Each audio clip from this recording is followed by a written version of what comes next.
let's recap 2013. As you know, we've had really the last 20 years has been crazy in the stock market with volatility and so forth. And last year was one of those years where when you look and you think back to last January, and with over the 12 months, we had only 2 months with negative returns. That was the month of June and the month of August. We were down 1.5% in June, 3% in August. But during the year, as much bad news as there was out there, at the end of the year, it turned out to be okay. And I remember a lot of people asked a year ago, because 2012 was a pretty good year as well. The S&P was up about 16%.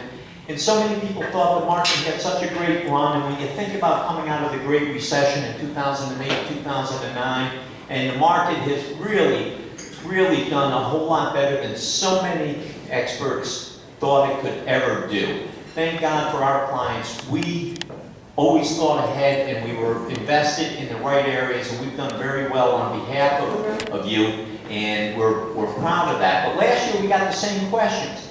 How come, you're still invested? How come you're so optimistic that the market will continue its rally? And as it turned out, the S&P was up about 31% with dividends last year, and it was a good year. So for those clients that put their trust in us, and I have to say 100% of our clients did, not one client asked us to put them in cash. Unlike the Great Recession, we actually had 2 clients that wouldn't take our advice and went to cash at the worst time. And this is where, when people ask, what do we do mostly for our clients? My favorite answer is we take the emotion out of the decision making. We don't think with our heart.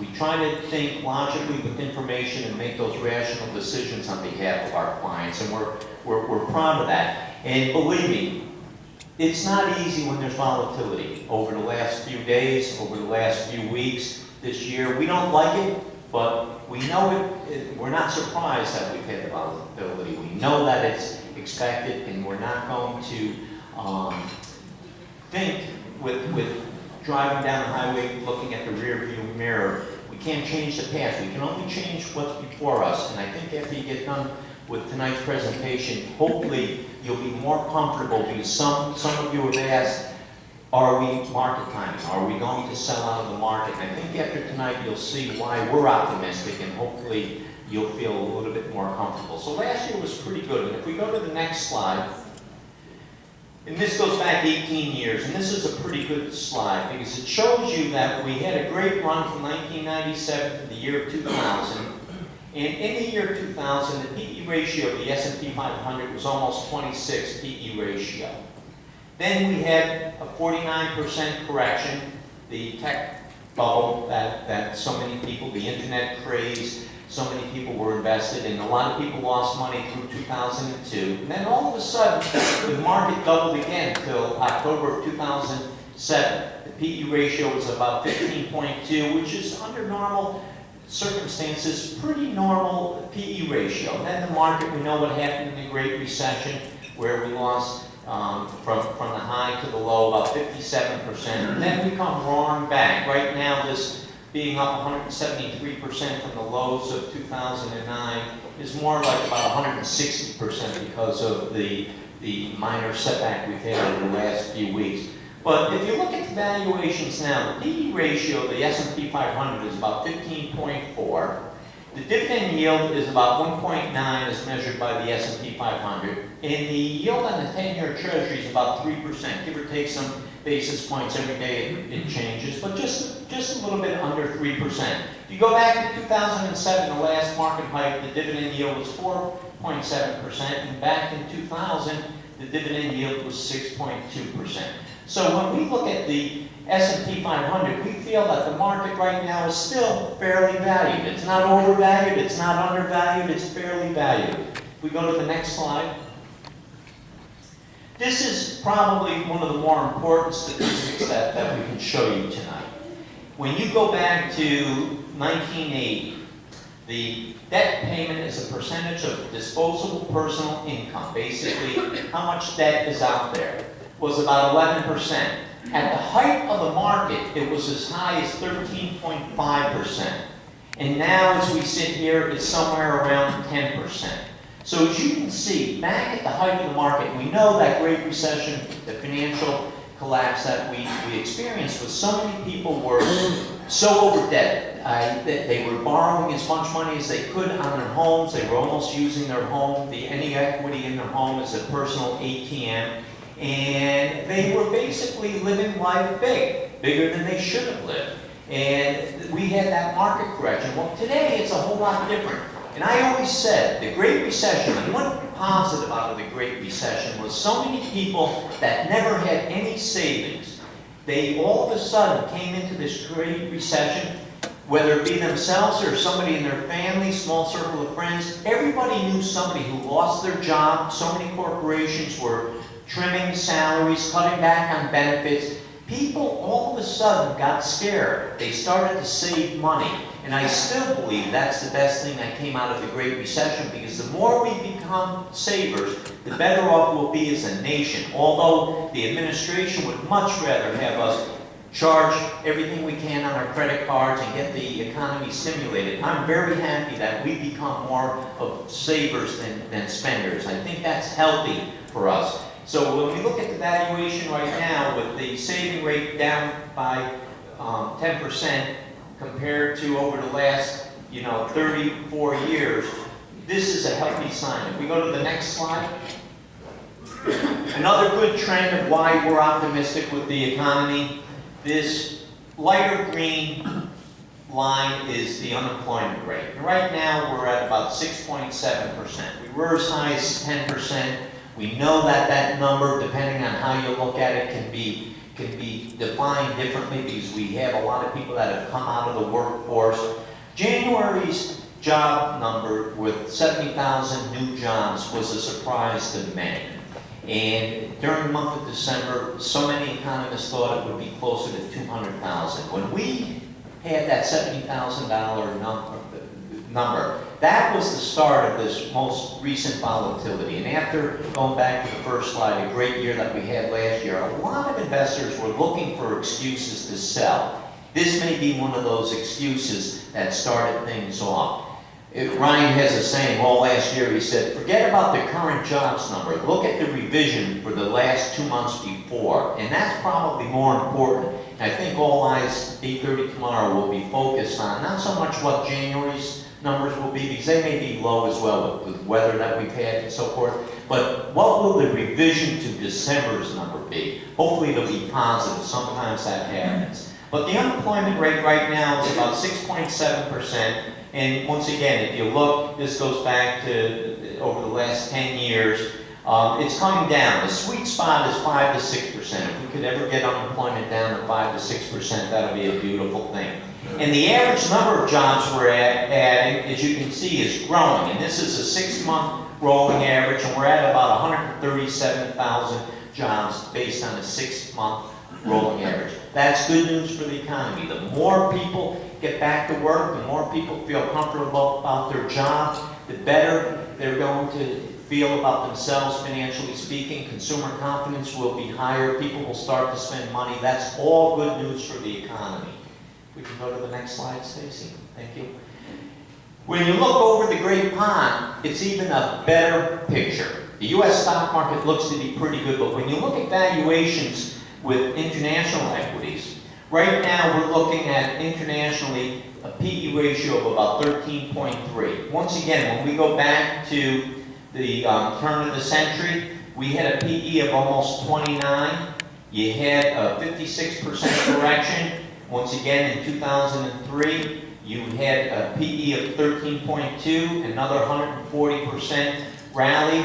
The PE in July of 2007, the peak was about 14.5. Once again, another 57% correction. PE was 10.2. And here we are, an 85% rally in the market since 2009 overseas with international equities, and a PE ratio of 13.3. So when you look at the PE ratio of 13.3, a 2.9% dividend yield, and when you compare that to the 10-year German bond, I didn't say cinnamon buns, I said German bond, that's the bond in Germany, of 1.9%.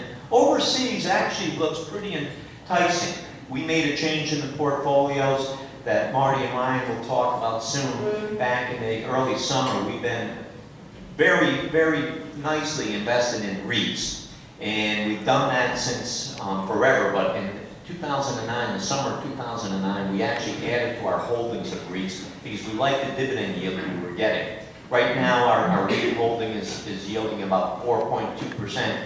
But because we had such a strong rally back in the early summer, we decided to take some profits, which is okay to do, take some of those proceeds, and we invested it in the Eurozone for these reasons. We felt that the Eurozone, so we took, let me slow up for a second. Our core position in REITs stays the same at about 4% of our portfolios. We have 4% invested in REITs. We like that. But because of the rally, we had some clients that had 6, 8, 10, 12% invested in REITs. We pared that back to 4%, used those proceeds. We weren't invested in Europe, and we went and invested in the Eurozone. And we were very happy about that. Specifically, we took not only did we invest in the entire Eurozone, but we invested in Italy and Spain as well, which in hindsight has been a great investment. We've now more than doubled the return in our international holdings compared to the S&P for the same time frame. So we've been very happy about that. We're actually thinking about adding more overseas